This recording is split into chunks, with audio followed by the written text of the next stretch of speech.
Dear student, आज पढ़ेंगे हम हनीकॉम क्लास 7 की इंग्लिश टेक्स्ट बुक हिंदी में। कहानी को सुनेंगे। पहला चैप्टर 3 क्वेश्चन, 3 सवाल। इसकी समरी पढ़ते हैं। एक राजा कभी भी असफल नहीं होना चाहता था। इस काम के लिए उसे 3 प्रश्नों के सही उत्तर चाहिए थे। नंबर 1, किसी कार्य को प्रारंभ करने का सही समय क्या है। नंबर 2, किन लोगों की बात उसे सुननी चाहिए। नंबर 3, कौन सा काम सबसे अधिक महत्वपूर्ण है। राजा ने दूतों को दूर दूर भेजा। उसने वचन दिया कि वह सही उत्तर देने वाले किसी भी व्यक्ति को बहुत सारा धन देगा। अनेक बुद्धिमानों ने वहां पर आकर राजा के सामने अपने विचार रखे, परंतु उनके उत्तर उसे संतुष्ट न कर पाए, क्योंकि राजा को उन लोगों के उत्तर पसंद नहीं आए। पहले प्रश्न के उत्तर में कुछ लोगों ने कहा कि राजा को समय सारणी बनानी चाहिए या बुद्धिमान लोगों को नियुक्त करना चाहिए। कुछ ने कहा कि उचित समय जानने के लिए हमें भविष्य को जानना चाहिए। अतः इन लोगों ने राजा को जादूगरों के पास जाने को कहा। दूसरे प्रश्न के उत्तर में कुछ लोगों ने कहा कि सलाहकारों की सलाह महत्वपूर्ण है। दूसरों ने कहा कि पुजारियों या चिकित्सकों की बात सुननी चाहिए।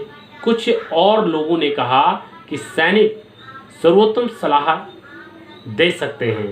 यानी कि तीसरे प्रश्न के उत्तर में कुछ ने विज्ञान को और कुछ ने युद्ध को और कुछ अन्य लोगों ने पूजा पाठ को सबसे अधिक महत्वपूर्ण बताया। राजा इनमें से किसी भी उत्तर से संतुष्ट नहीं हुआ। तब राजा ने एक साधु से सलाह लेने का निश्चय किया। साधु एक जंगल में रहता था और वह केवल सामान्य व्यक्तियों से ही मिलता था। अतः राजा ने सामान्य व्यक्तियों जैसे कपड़े पहने और जंगल में जा पहुँचे। उसने साधु को उनकी कुटिया के सामने जमीन खोदते हुए देखा। उस बूढ़े कमजोर साधु ने राजा का अभिवादन किया और अपना काम करता रहा। राजा ने साधु को बताया कि उसके पास 3 प्रश्न हैं जिसके उसे उत्तर चाहिए। साधु ने अपने प्रश्नों को पूछने के लिए कहा और उनको सुना, और लेकिन कोई भी उत्तर नहीं दिया और खुदाई करता रहा। तब राजा ने आग्रह किया कि साधु उसे खुदाई करने दे। 2 क्यारियां खोदने के बाद राजा ने अपने प्रश्न दोहराए। साधु ने कोई उत्तर नहीं दिया। राजा ने कहा कि वह फावड़ा उसे वापस कर दे, पर राजा ने खुदाई का काम जारी रखा। सूर्यास्त होने के बाद राजा ने खुदाई रोक दी। उसने कहा कि अगर साधु के पास उत्तर नहीं है तो वह स्पष्ट बताइए। साधु बोला, देखो कोई दौड़ता हुआ आ रहा है। उसके बाद एक दाढ़ी वाला व्यक्ति जिसके पेट से खून बह रहा था, वह उनकी तरफ दौड़ते हुए आ रहा था। वह बेहोश होकर जमीन पर गिर पड़ा। साधु और राजा ने उस आदमी के कपड़े उतारे और देखा कि उसके पेट में एक बहुत बड़ा घाव था। राजा ने घाव को धोया और उसे अपने रुमाल से ढक दिया। खून फिर भी बहता रहा। राजा ने घाव पर दोबारा पट्टी बांधी और अंततः खून का बहना रुक गया। उस व्यक्ति ने बेहतर अनुभव किया और कुछ पीने को मांगा। राजा ने उसे ताज़ा पानी दिया। राजा और साधु घायल व्यक्ति को कुटिया के अंदर ले आए। और उसे बिस्तर पर लिटा दिया।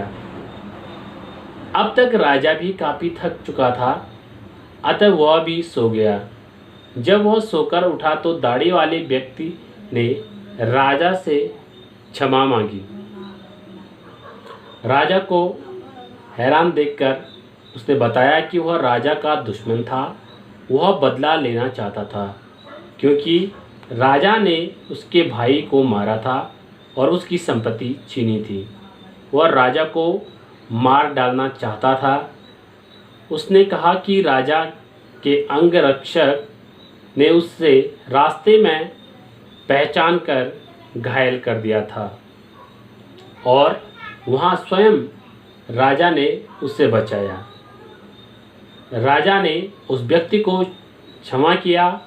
उसकी देखभाल करने के लिए राजा ने अपने नौकरों और अपने निजी चिकित्सक के डॉक्टर को भेजने का वचन दिया।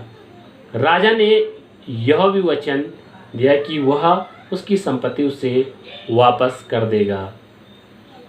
अब राजा वापस लौटने को तैयार था। वह साधु के पास गया और उससे अपने प्रश्न का उत्तर देने की विनती की। साधु ने कहा कि उसके प्रश्नों का उत्तर पहले ही दिया जा चुका है। साधु ने विस्तार से समझाया। पहले प्रश्न का उत्तर था कि वर्तमान ये सबसे सही समय है। जब राजा को साधु पर दया आई और उसने जमीन खोदी, तब उसने अपने प्रश्न पूछे ही थे। अगर उसने ऐसा न किया होता और वापस लौट गया होता तो उसके शत्रु ने उसे मार दिया होता।